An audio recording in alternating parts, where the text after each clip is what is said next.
In this video, I'll show you how to use the glass effect in Figma. If you want that modern frosted glass look, sometimes called glassmorphism, the good news is that Figma now has a built-in glass effect, so you don't have to fake the whole thing manually every time. Figma's Help Center shows the glass effect as an effect you can apply from the right sidebar. And in Figma's own example, applying glass automatically lowers the layer's fill opacity, so the layer becomes translucent. Let's start from scratch. First, create a frame for your design.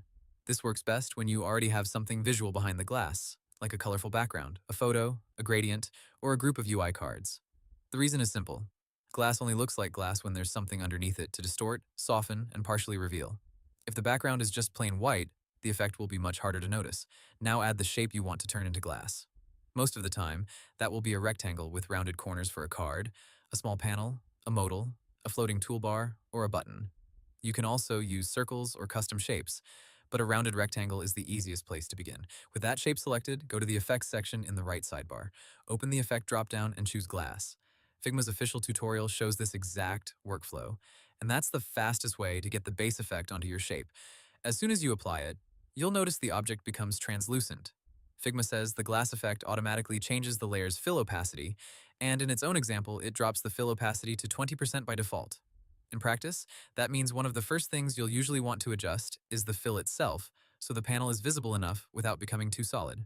So, after applying glass, go to the fill section and fine-tune the fill opacity. A very low opacity will look lighter and more airy, while a slightly higher opacity will make the card easier to read. Figma's glass example increases the fill opacity after applying the effect, which is a good reminder that the glass look is usually a balance between the effect settings and the transparency of the fill itself. Next, adjust the glass settings. Figma's built-in glass effect includes controls like light angle, light intensity, refraction, depth, dispersion, frost, and splay. Those settings control how the light seems to move across the object, how much the background bends, and how soft or sharp the glass feels. In Figma's own walkthrough, all of those values are editable directly in the Effect Settings panel. Here's the easiest way to understand them. Light angle changes the direction of the highlight. Light intensity makes that highlight stronger or softer. Refraction controls how much the content behind the object appears bent or distorted. Depth changes the dimensional feel of the glass. Dispersion can add more color separation and visual richness. Frost makes the glass feel more blurred and diffused. And splay affects how that light and distortion spread across the shape. Those aren't separate tutorials in Figma's docs, but they're the practical visual roles those controls play when you tweak them on canvas.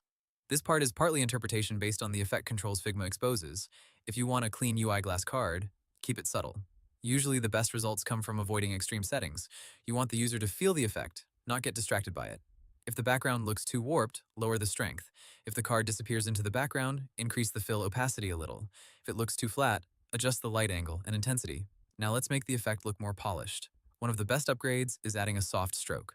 Select the same object, add a stroke, and make it very light, usually white or near white with low opacity. Figma's stroke controls let you choose the stroke color and opacity from the right sidebar, and this tiny border helps define the edge of the glass against the background. After that, consider adding a very soft shadow underneath the glass card. The shadow should not be heavy. The point is only to separate the object slightly from the background. This gives the card a floating feel without making it look like a solid block. Figma supports standard effects like shadows and blur in the same effects area, so you can combine them with glass for a more layered result. Another trick that helps a lot is using a gradient fill instead of a flat fill.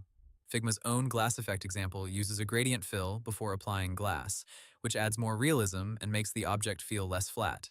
A gentle gradient with one lighter area and one darker area can simulate how real glass catches light differently across the surface. Now let's talk about the older frosted glass method, because you'll still see it a lot, and it's useful to understand. Before Figma's built-in glass effect, designers often created glassmorphism by using background blur on a semi-transparent layer. Figma still supports background blur, and its Help Center says you apply it from the Effects section in the right sidebar. It also notes something very important. To actually see a background blur, the layer's fill opacity must be between 0.10 and 99.99%. If the fill opacity is 100%, the blur won't be visible, so if you want a classic frosted panel instead of the newer built-in glass look, you can still do this. Draw a rounded rectangle, lower the fill opacity, then apply background blur. That will soften whatever is behind the card instead of just blurring the card itself. Figma specifically distinguishes layer blur from background blur, and that difference matters. Layer blur blurs the selected object, while background blur affects what sits behind it. There is one limitation to know here. Figma says you can only add one layer blur or one background blur to a layer, and if multiple layers with background blur overlap, Figma ignores the extra blur instead of multiplying it. So if your design has lots of stacked glass panels, don't expect the blur to compound the way it might in some other tools. If you want richer color behavior, try blend modes. Figma supports blend modes on entire layers, fills, and some effects. That means you can experiment with how the glass interacts with the colors behind it. For example, a subtle blend mode can help a tinted glass card feel more integrated with a vibrant background. Figma says, blend modes can be applied from the appearance section for the layer or inside the fill settings for fills. For UI design, here's a simple working recipe. Start with a background that has color variation. Add a rounded rectangle. Apply the glass effect. Raise the fill opacity until the content is readable. Add a thin light stroke. Add a soft shadow. Then place text and icons inside the card with strong contrast. That last part matters a lot because beautiful glass is useless if the text is hard to read. If your text looks muddy, the fix is usually not making the glass stronger. Instead, simplify the background behind the card, increase contrast inside the card, or slightly raise the panel's fill opacity. You can also reduce how chaotic the content behind the glass is, because busy backgrounds fight against legibility. One more useful thing.